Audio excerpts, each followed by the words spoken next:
So far, our discussion has focused primarily on government institutions. We discussed state capacity, digital governance, artificial intelligence, transparency, and accountability. But let us ask, let us ask, let us ask what one final governance question: can governments acting alone solve every public problem?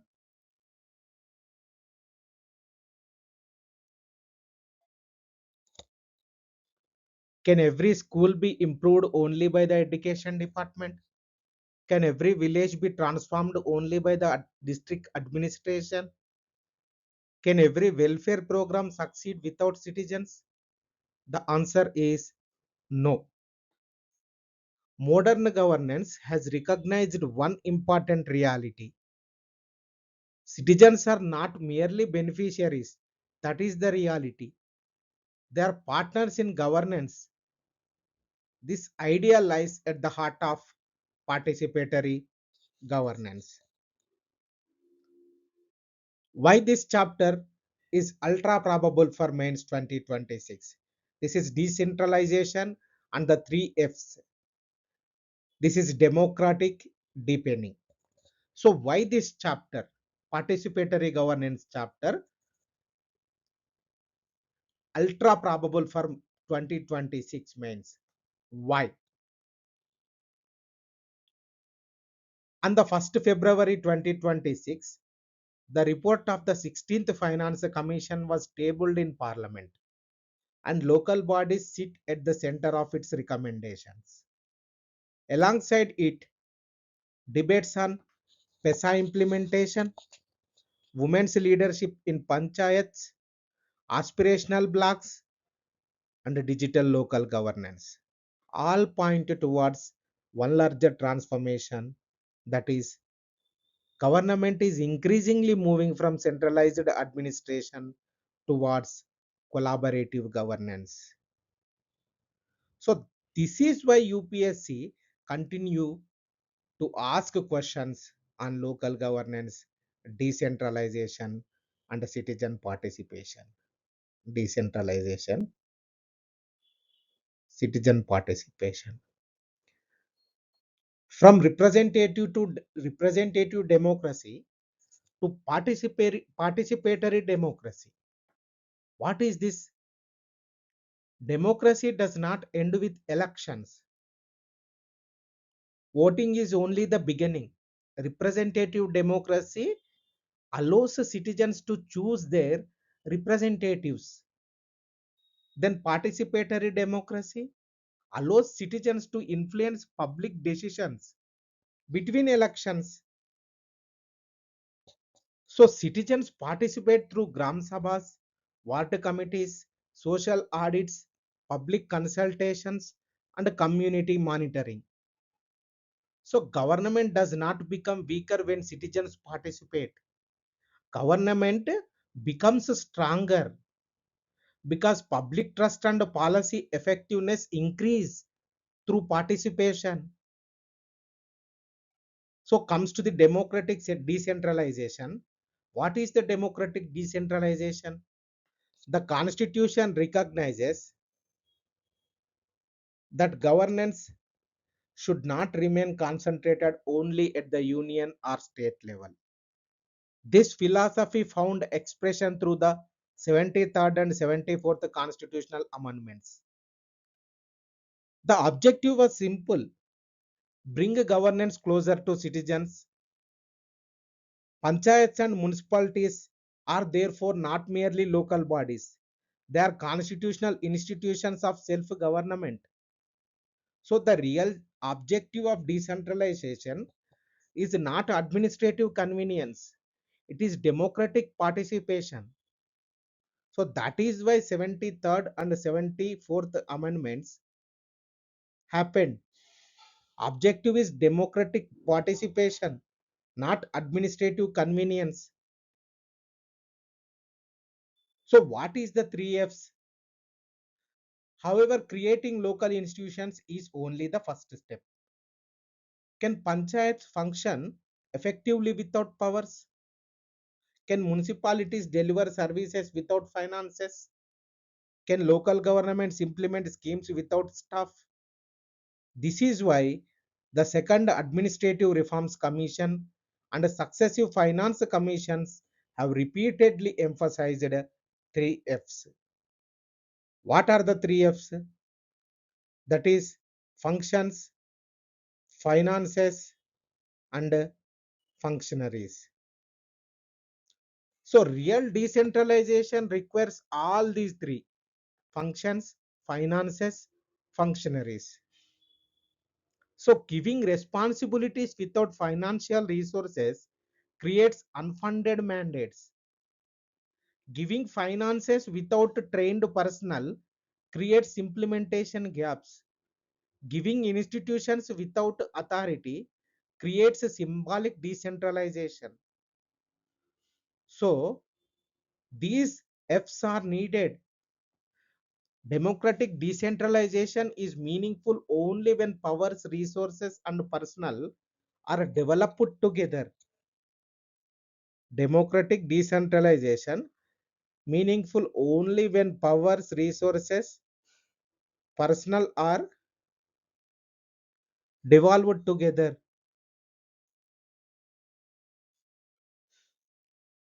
So comes to the 16th Finance Commission. What is the 16th Finance Commission? Tabled 1st Feb 2026. So now let us anchor this chapter in the most important current development, that is 16th Finance Commission chaired by Aravind Panagaria, covering 2026 to 2031, was tabled in Parliament on the 1st of February 2026. Four facts belong in your answers. Four facts. First, the Commission recommended roughly 7.9 lakh crores in crore rupees, 7.9 lakh crore rupees in grants to local bodies.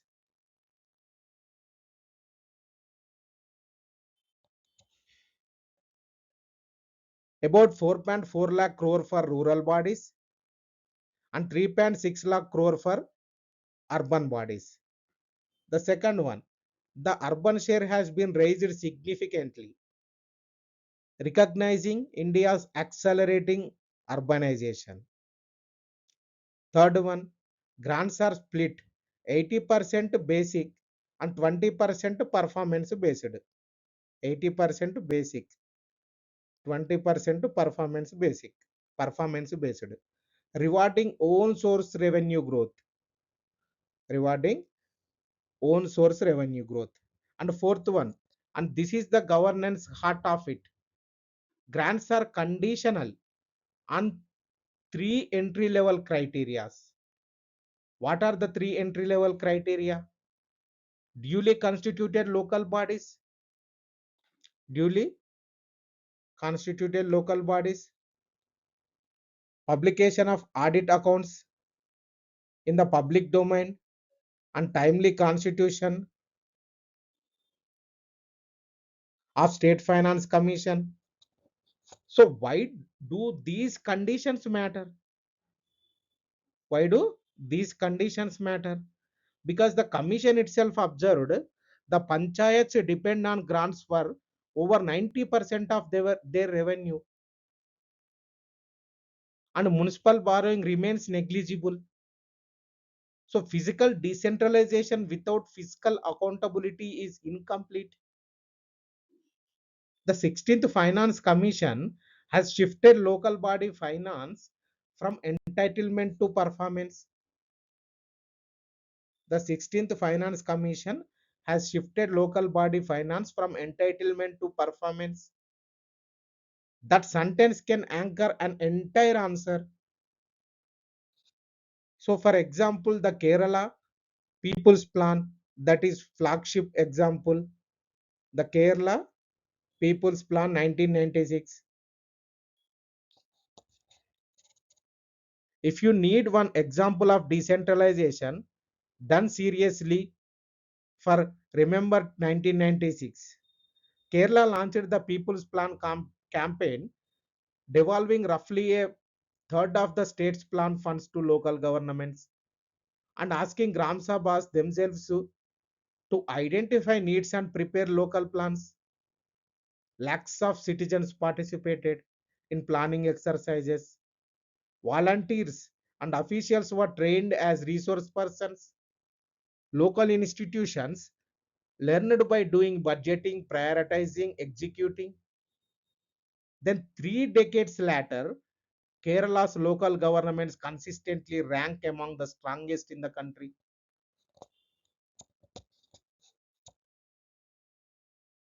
Now, notice why this example is analytically perfect. Kerala developed the 3 F's together: funds, a real share of the plan; functions, genuine planning authority; functionaries, trained people to carry it out. So, decentralization was treated not as a scheme, but as an institutional habit. But as institutional habit.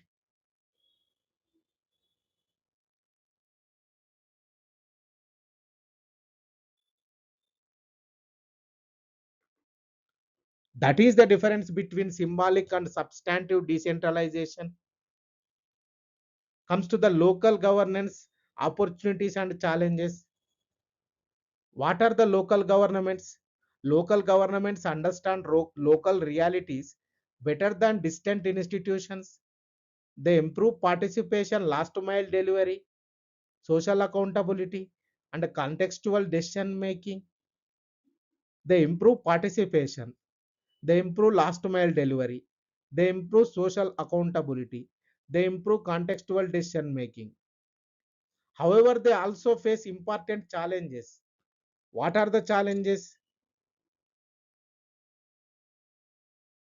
Limited financial autonomy, capacity constraints, administrative dependence, elite capture, weak planning, inadequate staffing.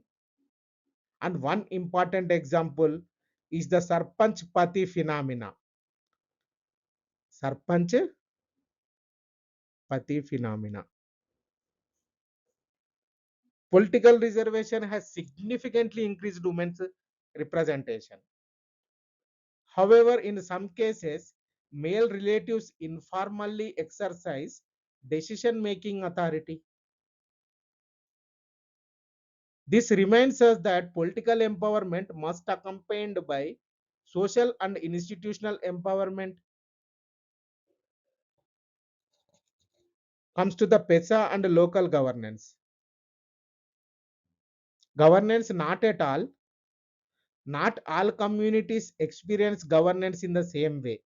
The Panchayat's Extension to Scheduled Areas Act, or PESA, enacted in 1996, recognize, recognizes the distinctive social, cultural, and governance traditions of scheduled areas. It strengthens the role of Gram Sabhas. It strengthens the role of Gram Sabhas in matters relating to community resources, customary practices, and local development. At several states have still not framed or fully operationalized. What are the PESA rules? Fully operationalized PESA rules, yet several states have still not framed. This reflects an important constitutional principle and an implementation gap. Participation must be inclusive, not merely representative.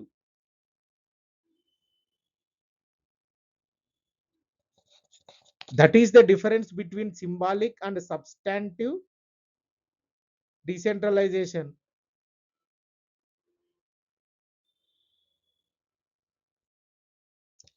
Let us now connect these concepts with recent developments.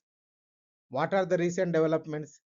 16th Finance Commission grants strengthen local governance while making audited accounts and functional state finance commissions.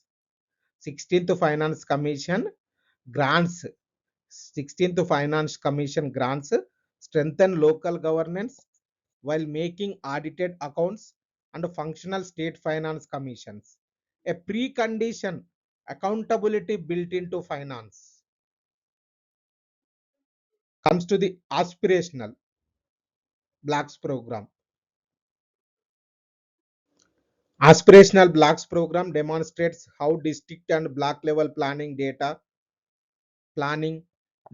community participation, and convergence can improve development outcomes.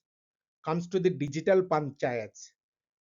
Digital panchayats under e-gram swaraj show that technology can strengthen local governance provided capacity building and inclusion remain central. So here you have to notice something very important. Every initiative ultimately depends upon citizen participation. So in this context, how UPSC thinks? Students often think panchayats are a chapter on local government. UPSC thinks differently. Panchayats are institutions through which democracy becomes everyday governance. So UPSC therefore evaluates decentralization through governance outcomes, not merely constitutional provisions. Not merely constitutional provisions. So the 16th Finance Commission has shifted local body finance from entitlement to performance. Comes to the PYQs, PYQ corner. Assess the importance of the panchayat system in India as a part of local government. Apart from government grants, what sources can panchayats look out for financing developmental projects? This question asked in 2018. Panchayats and samitis remaining political institutions rather than effective instruments of governance. This question asked in 2015 as theme. Empowerment of women in local bodies and substantive versus formal representation. This theme asked in 2024. So what is the reality here? Few questions asked in 2013 decentralization rationale, 2015 panchayats as political institutions, 2018 panchayat finances, 2020 grassroots institutions, 2024 women in local governance. These many times questions asked in UPSC CSE mains examination as far as GS2 paper is concerned. Comes to the UPSC pattern, what the type of pattern UPSC is asking?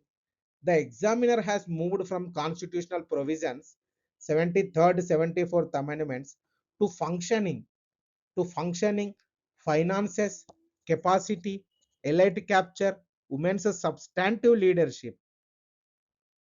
So always pair a provision with its implementation gap. So what are the mains 2026 takeaways? The 16th Finance Commission is the compulsory current affairs anchor for every decentralization answer this year. So comes to the mains 2026 revision capsule. From chapter 6, remember only these 7 ideas. What are the 7 ideas? Democratic decentralization, participatory governance, 3 F's, 16th Finance Commission conditions, PESA Act, subsidiarity, and Sarpanchpati and substantive. So empowerment, substantive empowerment. Decentralization brings government closer to citizens, but governance does not a does not, but governance does not stop a government. Between the state and the citizen stands a vast ecosystem. Self-help groups, NGOs, cooperatives, pressure groups, and community institutions. So UPSC asked about them more often than almost any other governance theme. So that brings us to our next chapter, collaborative governance.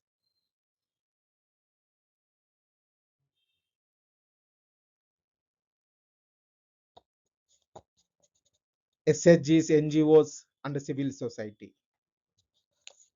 So let me begin this chapter with a warning. If you study every governance PYQ from 2013 to 2025, one theme appears more often than any other. Not RTI, not e-governance, not even panchayats. It is the space between the state and the citizen. That is self-help groups, self-help groups, NGOs, civil society, cooperatives, pressure groups, trusts, donor agencies, etc. UPSC has asked about them in 2013, 2015, 2017, 2020, 2021, 2022, 2024, and 2025. So look at that, 7 to 8 times questions asked, 8 appearances in 13 years. So ignoring this chapter is not an option. So why the state needs society? Why the state needs society? Why does a state with a constitution, a bureaucracy, and a budget need civil society at all? Why? Three reasons. First one, reach. Community institutions reach households that formal administration struggle to reach. The poorest, the remotest, the most excluded. The most excluded. Then second one is trust.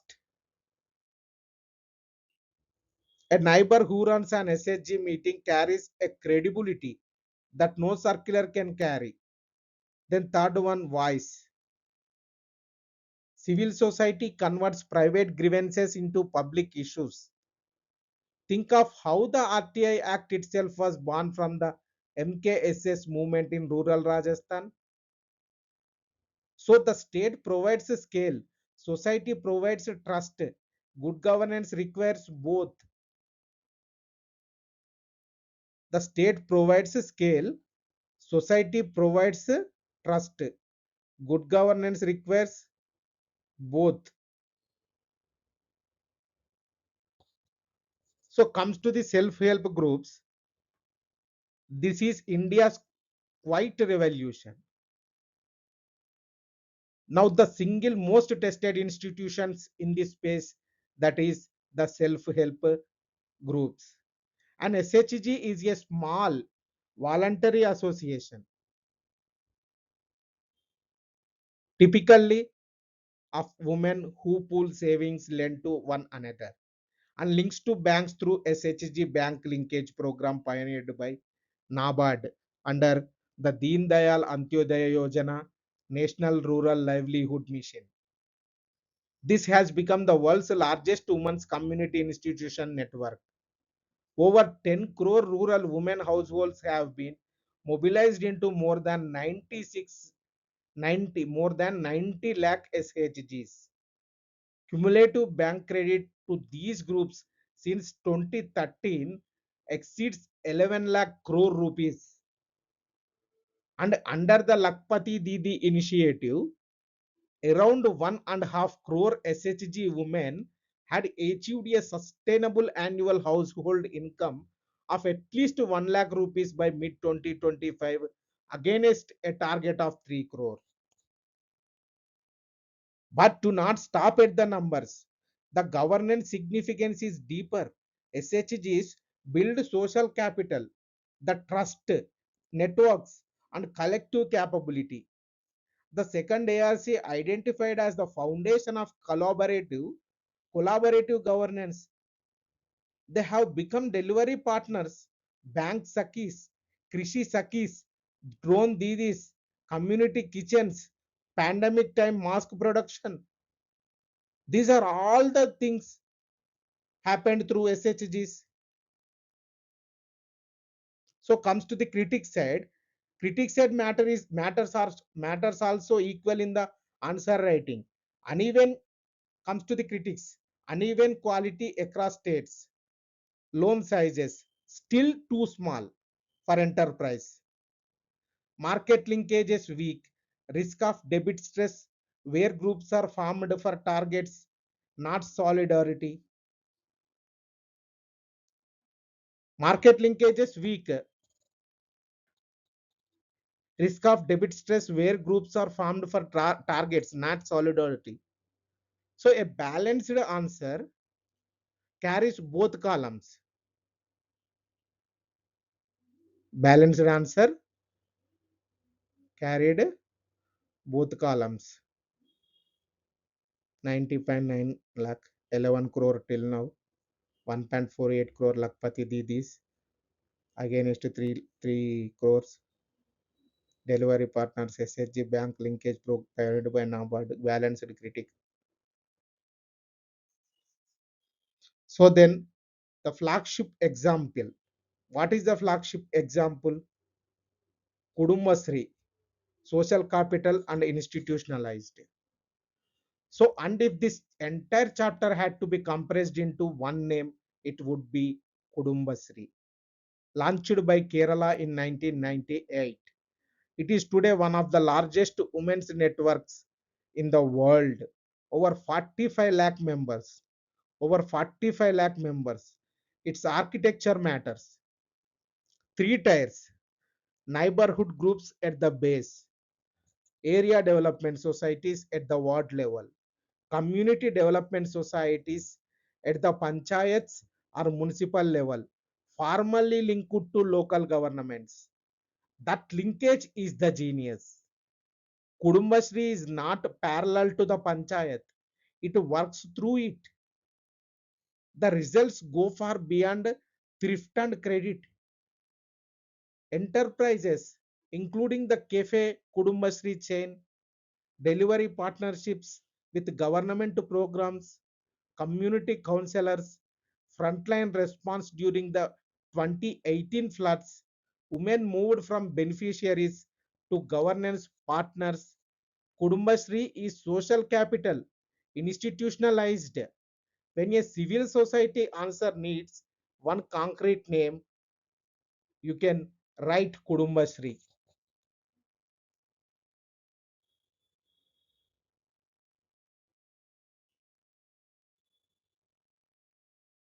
Kudumbashree is social capital institutionalized.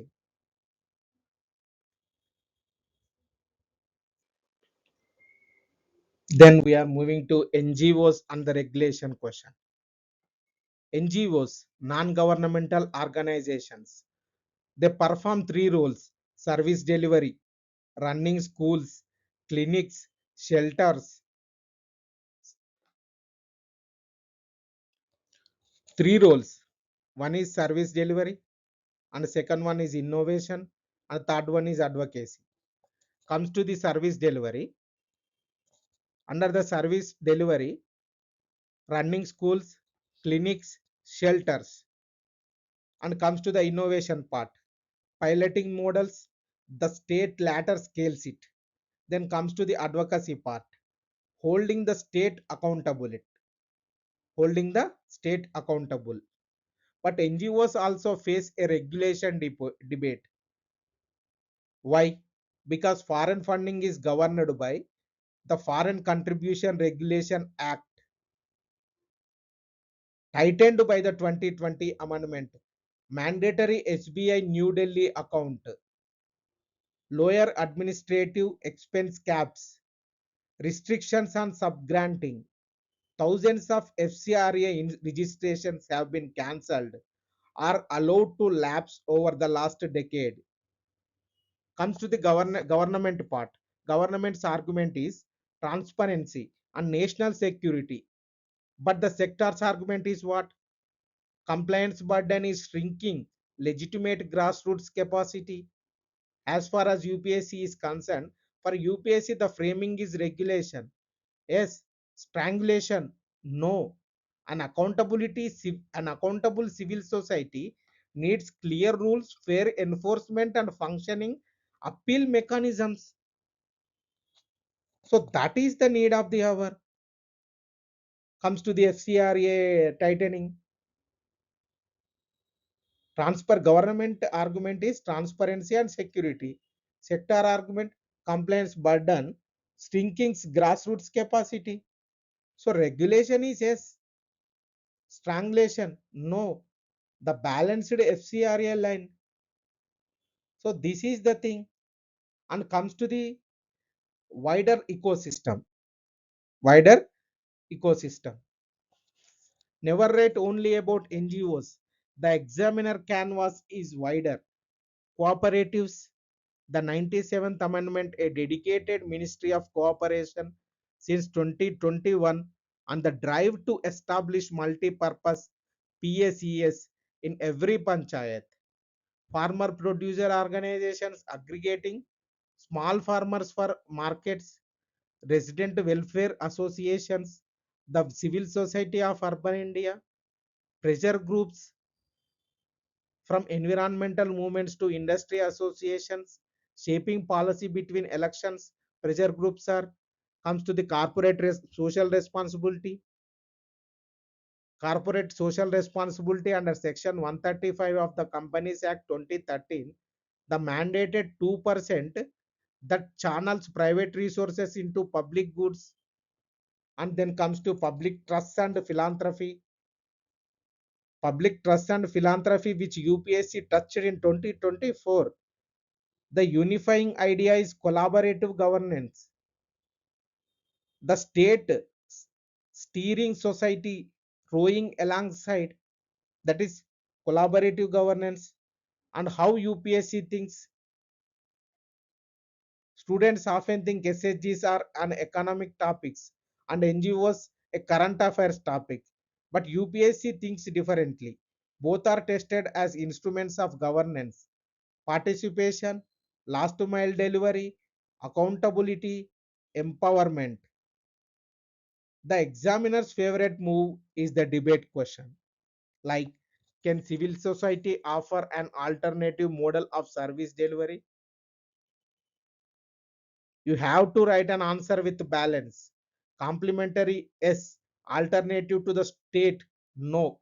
The state alone has the mandate. The state alone has the mandate, the resources, and the constitutional responsibility. Civil society extends, corrects, and deepens what the state does, rather than it cannot it cannot alternative to the state. So comes to the PYQ corner. Can civil society and governmental organizations present an alternative model of public delivery, service delivery to benefit the common citizen? The question asked in 2021. Then role of external donor agencies in development programs. 2022 theme asked. Environmental pressure groups and policy influence. 2025 theme asked. SHGs as vehicles of socio-economic development in rural India. 2017 theme asked. So remember only these seven ideas you have to remember. You can remember from chapter 7, that is SHG bank linkage, DAY, Deen Dayal, Antyodaya Yojana, NRLM scale, Lakpati Didi, social capital, second ARC, FCRA, the regulation debate, CSR section 135, cooperatives on the new ministry, complementary, not alternatives. Then comes to the good governance. Good governance, however, also depends upon capable institutions and professional public servants. Policies, technology, accountability, and participation can succeed only when public institutions possess the capacity to implement them. So this that brings us to our next chapter, that is building the administrative state.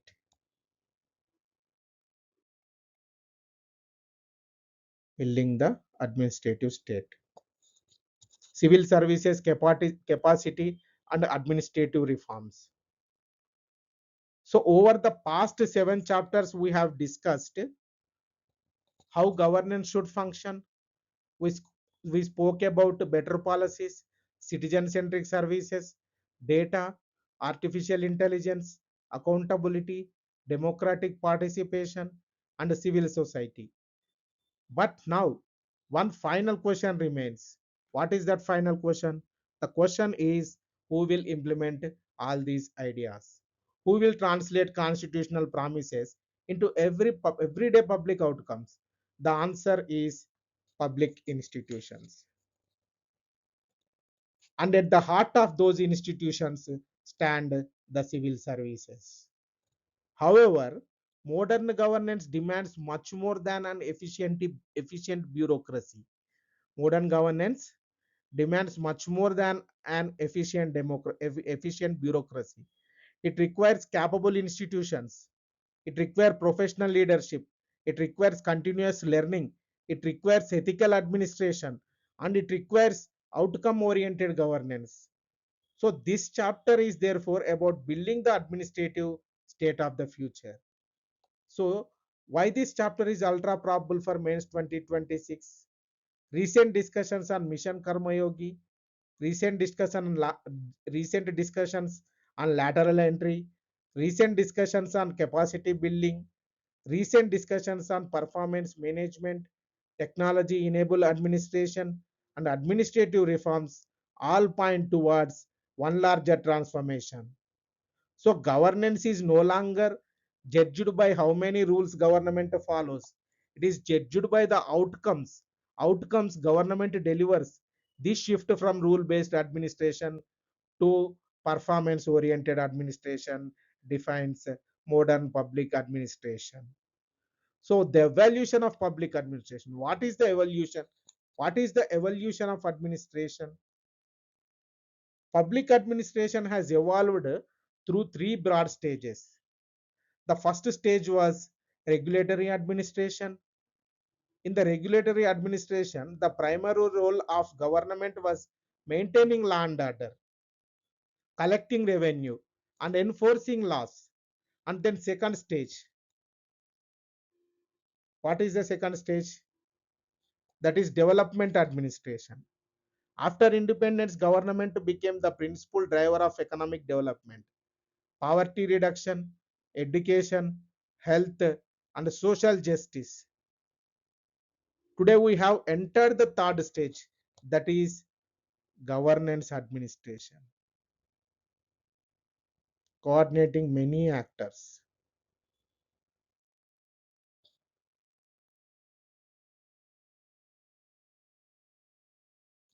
Modern governments must coordinate multiple actors, government, government departments, private sector, civil society, technology platforms, local governments, citizens. The civil servant is therefore no longer only an administrator. The civil servant has become a coordinator, problem solver, facilitator, and institutional leader. So, institutional capacity. What is the institutional capacity?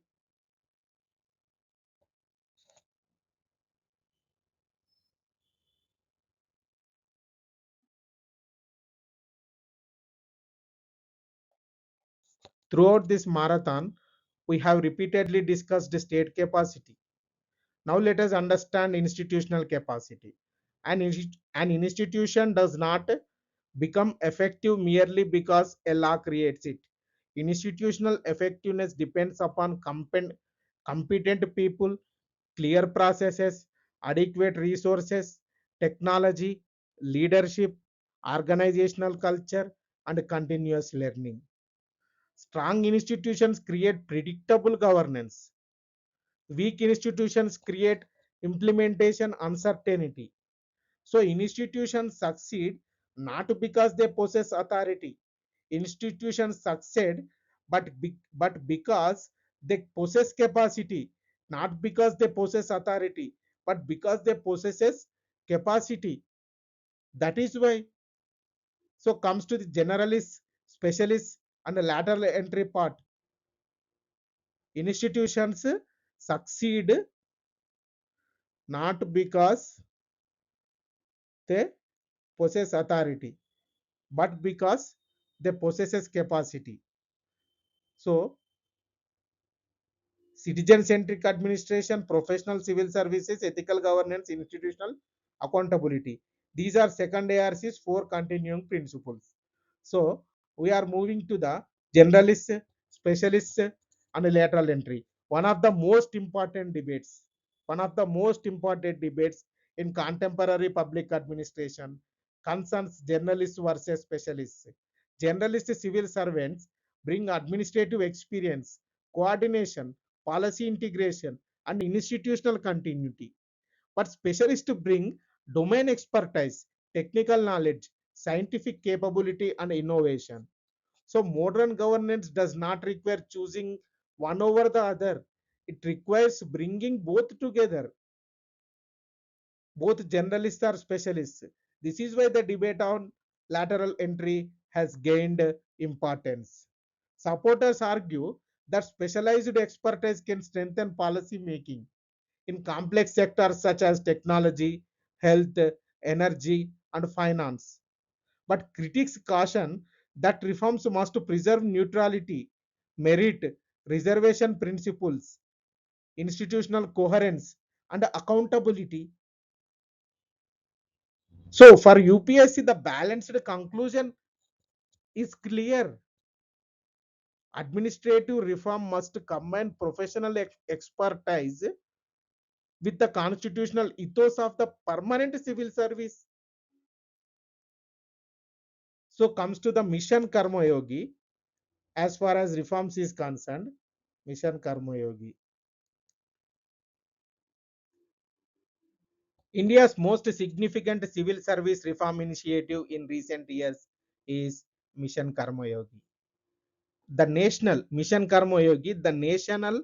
program for civil services capacity building launched in 2020, delivered through the IGOT Karmayogi platform. The objective is not merely to train officials, it is to build a competency based civil service, moving from role based human resource management.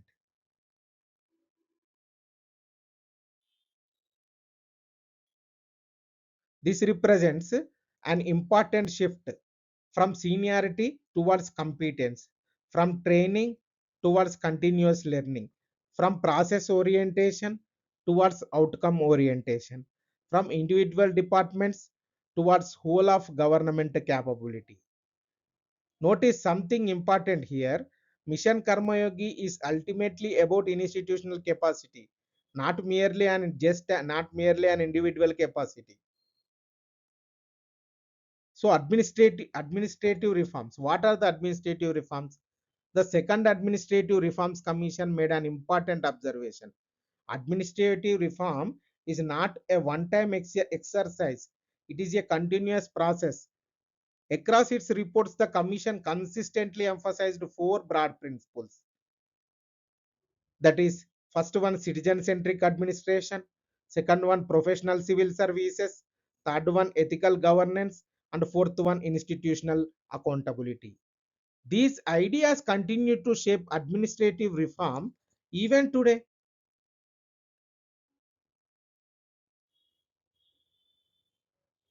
Comes to the aspirational districts, outcome orientation in action.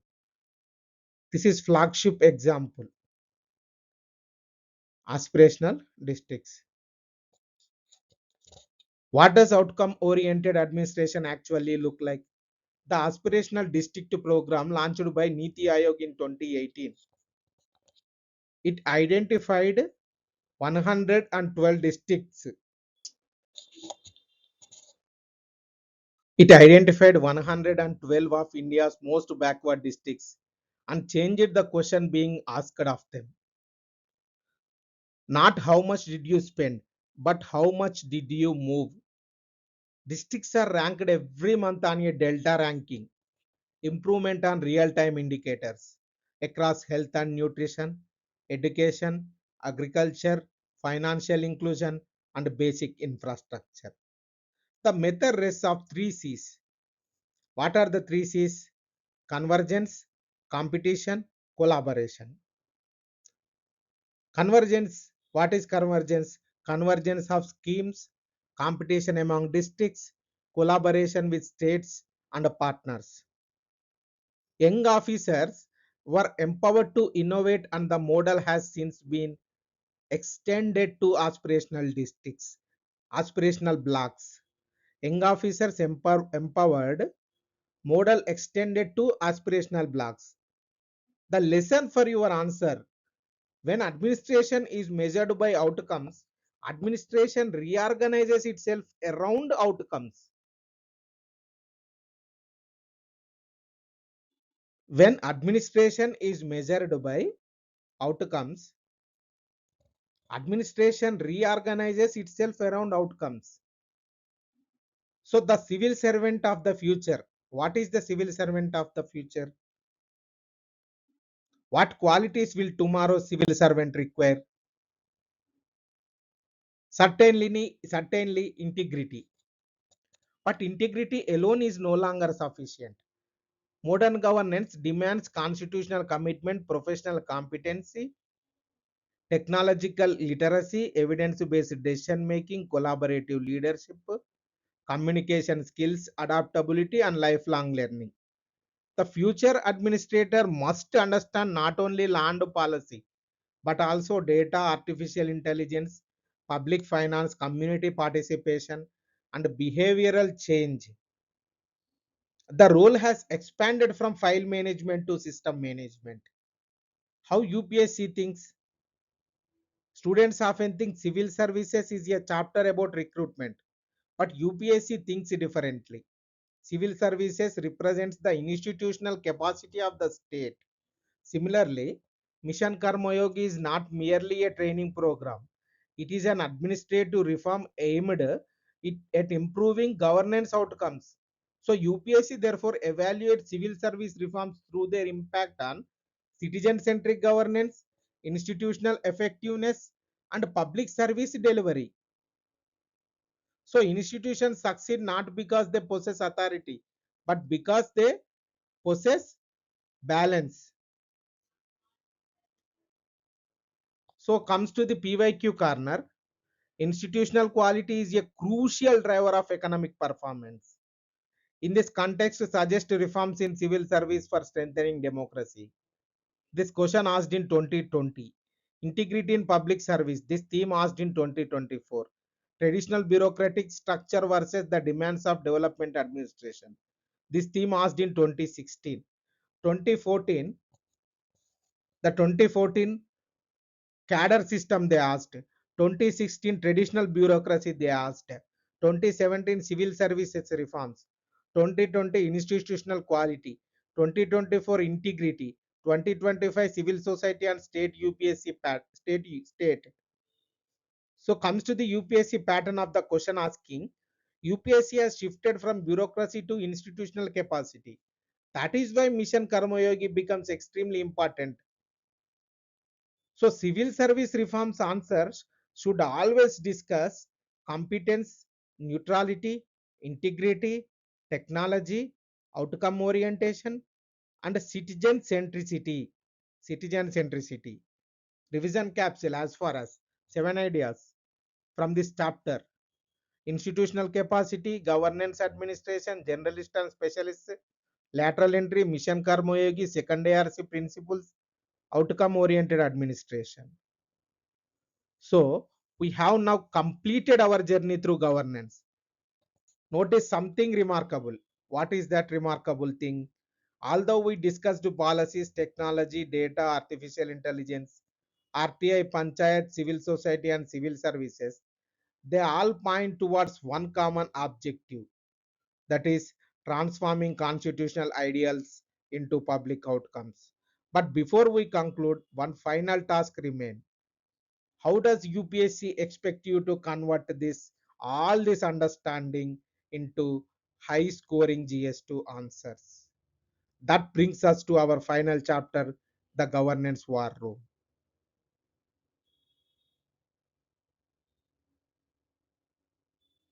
From the knowledge to marks, frameworks, revision, and exam execution.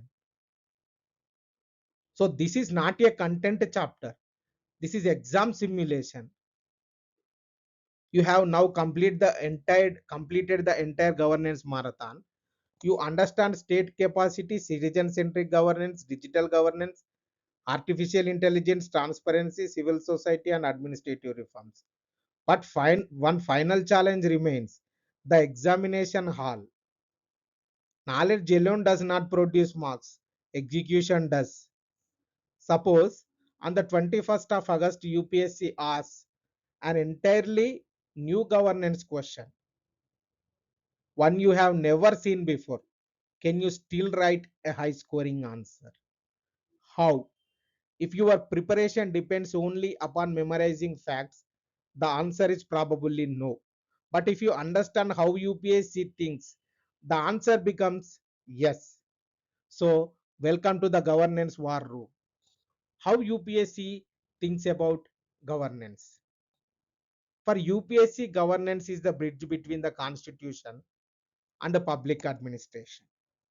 It asks one simple question: how can constitution promises become public outcomes? Simple. Simple. How can constitutional promises become public outcomes?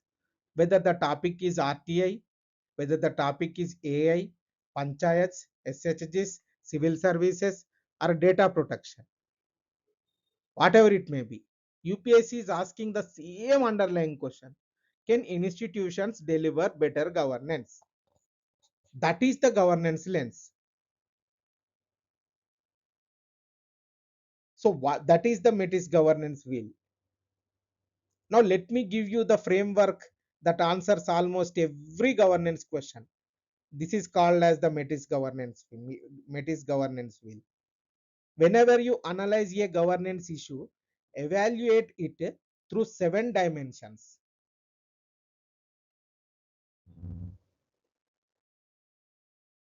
Through 7 dimensions.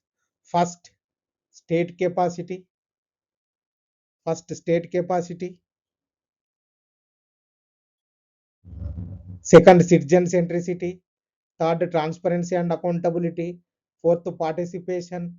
Fifth, technology and innovation. Sixth, institutional integrity. And seventh, constitutional values. So comes to the first one, state capacity. Under the state capacity, you have to ask, can institutions deliver? Second, citizen centricity. Does governance improve the citizens' experience? Third one, transparency and accountability. Who answers when governance fails? And fourth, participation. Are citizens, local institutions, and civil society actively involved? Comes to the fifth one, that is technology and innovation. Does technology strengthen governance without weakening constitutional rights? Then sixth, institutional integrity. Can citizens trust to public institutions? Seventh one, constitutional values. What is the constitutional values? Does governance advance justice, liberty, equality, dignity, and the rule of law? If your answer covers these 7 dimensions, it is almost impossible to write a one-dimensional governance answer. To the universal six-step structure. Universal six-step structure. Every governance answer can be structured through 6 simple steps. That is context, then why it matters, then challenges, then wheel analysis, then way forward, and then balanced conclusion. So comes to the step one, that is context. The issue, its current affairs or constitutional setting. And second one, why it matters, governance significance. And third one, challenges. Challenges, whether administrative, institutional, constitutional, technological, and then governance analysis. Apply the wheel, that is state capacity, citizen centricity, transparency, accountability, participation, technology and innovation, institutional integrity, constitutional values. Then step 5, way forward. Institutional reform, capacity, technology, participation, and transparency. Then finally, sixth step is balanced conclusion. This is the way you have to write an answer.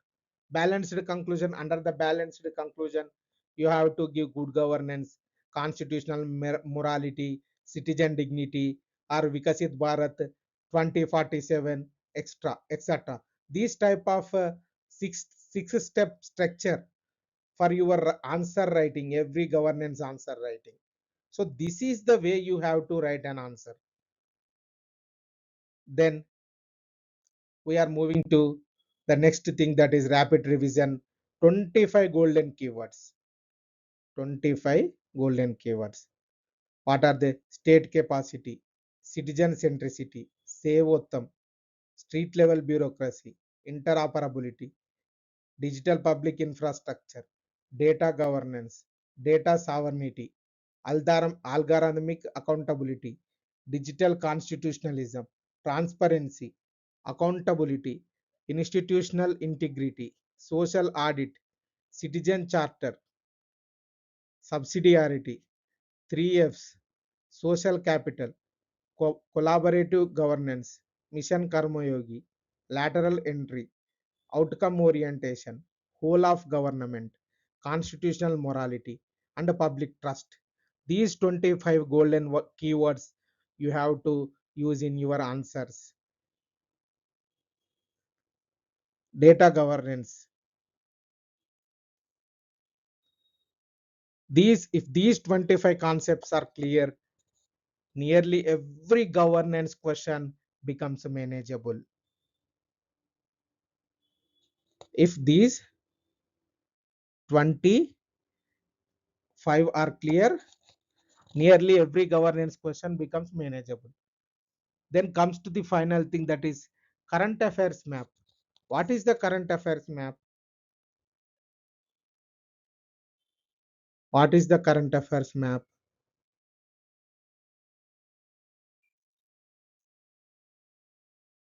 Map.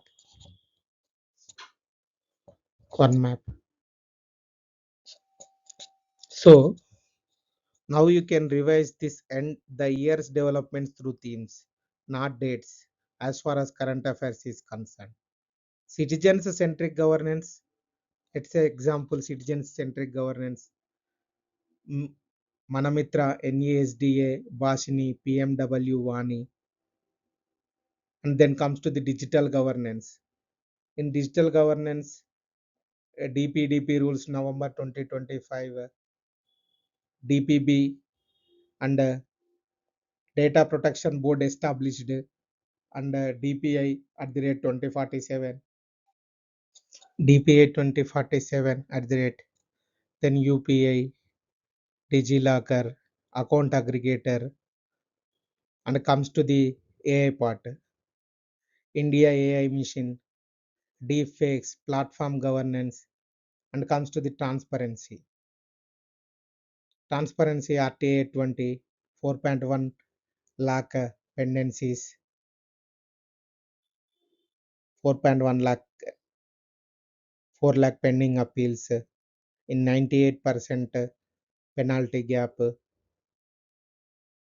and section 44 class 3 debate, RTI DPDP, RTI DPDP section 44 class 3 debate, Lokpal, etc. Then comes to the social audit, then comes to the participation, 16th Finance Commission, 7.9 lakh crore for local bodies with re-entry conditions, and PESA, digital panchayats, e-gram swaraj, etc. And comes to the civil society part,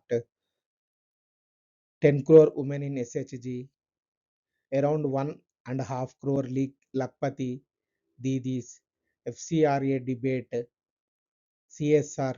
And comes to administration part,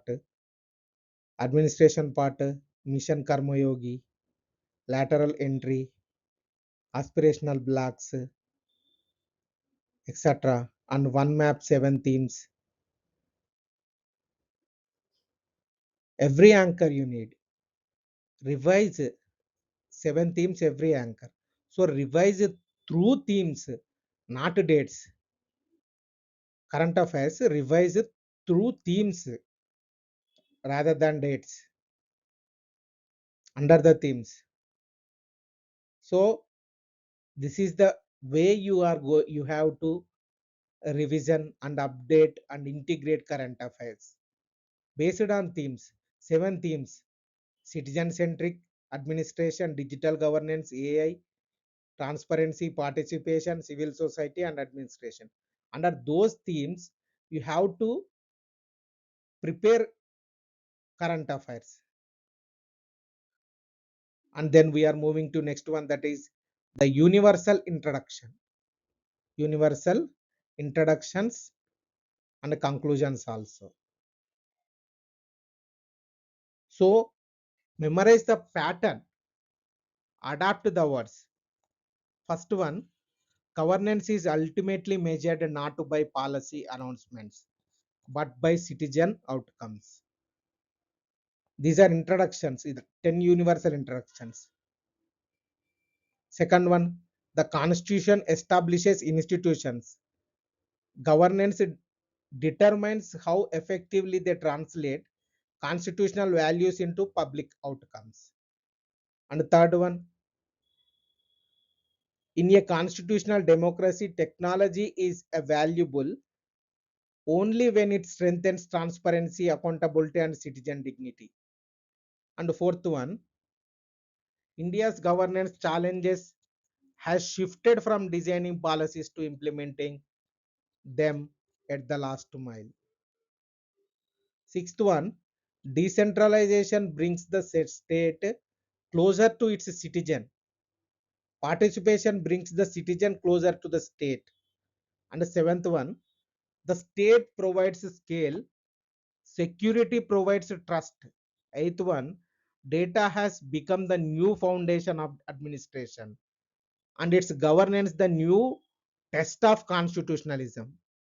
Ninth one, institutions succeed not because they possess authority, but because they possess capacity. And tenth one, every governance reform is finally promise of public trust. Please use these universal introductions 10 and comes to the universal conclusions part. First one, first one, ultimately good governance requires balancing efficiency with constitutional morality. And second one, administrative reforms succeed when institutions become more citizen centric rather than merely more technology centric. And the third one, Vikasit Bharat 2020, Vikasit Bharat 2047 requires institutions that are capable, accountable, participatory, and constitutionally grounded. And fourth one, technology must remain a public servant. Technology must remain a public servant, not a public master. Fifth one, transparency creates trust. Participation creates legitimacy. Transparency creates trust. Participation creates legitimacy. And sixth one, rights and responsibilities must evolve together in the digital age. Rights and responsibilities must evolve together in the digital age. And seventh one, real decentralization devolves functions, finances, and functionaries together, 3Fs. And eighth one, civil society complements the state, it does not replace it. Ninth one, the test of every reform is the experience of the last citizen in the last village. And tenth one, constitutional values remain the ultimate guide of governance. So these are the universal introductions and conclusions. Memorize the pattern, adapt the words, 10 of each in the record in this thing. Then comes to 10 governance model. Revise every model in one breath. Policy cycle, Sevotam, DPI, architecture, Puttaswamy test, legality, legitimate aim, proportionality, accountability, architecture, 3Fs, governance wheel, whole of government, business process, re-engineering, mission Karmayogi, contemporary framework, etc. etc. So comes to the PYQ live PYQ workshop. So this is where Metis IAS becomes different. We will not teach new content, we will solve real UPSC questions live using one framework. Comes to the question number one.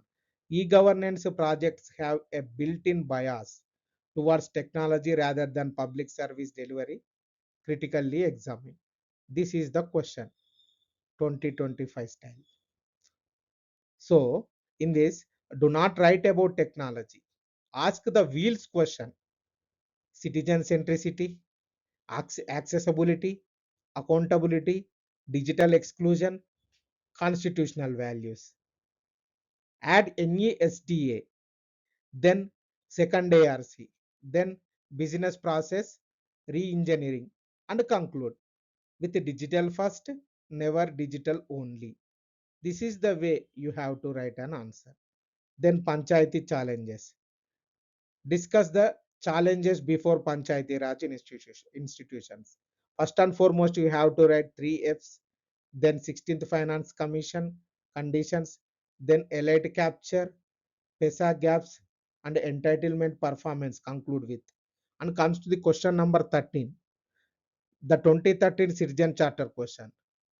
So in this, you have to write Sevotam, vague standards, no statutory backing, grievance, no statutory backing, grievance redressal, and conclude a charter without accountability is a poster, not a promise. This should be important for conclusion. And then comes to the fourth one, the 2022 DBT question. In this, you have to write state capacity, then beneficiary identification, data quality, digital exclusion, and the last mile delivery. And comes to the question number 5, that is civil society alternative, the 2021 civil society question. In this, you have to write complementary, not alternative, SHG scale data, and then FCRA, balance, then social capital. 5 different questions, one integrated framework. That is the point. You are not memorizing new frameworks for every question. You are applying one framework to different questions. So this is the PYQ live workshop. Then we are moving to the final one, that is common mistakes. Why do students lose marks? They write list of schemes, list of committees, list of acts. But governance is not a memory test. UPSC rewards analysis, balance, institutional thinking, constitutional reasoning. So you have to avoid these mistakes. Technology without rights, rights without implementation, criticism without solutions, solutions without institutional feasibility. Every governance answer must connect institutions, citizens, and constitutional values. So never enter the examination hall without these tools. What are the tools? One governance sheet, one governance wheel, one policy cycle, one accountability architecture, one 3F's framework, one corrected Puttaswamy test, one constitutional lens, one citizen centric lens, one institutional lens. That is enough. So this completes our governance marathon. Remember, governance is not about remembering the largest number of schemes. Governance is about understanding how institutions solve public problems. Every question UPSC asks can ultimately be reduced to one idea. Can India's institutions translate constitutional promises into better public outcomes? If your answer consistently addresses that question, you will never write an average governance answer.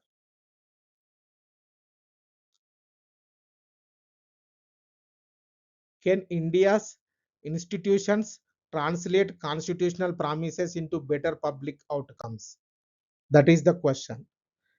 If your answer consistently addresses that question, you will never write an average answer, average governance answer. Thank you, and I wish you all the very best for UPSC Mains 2026.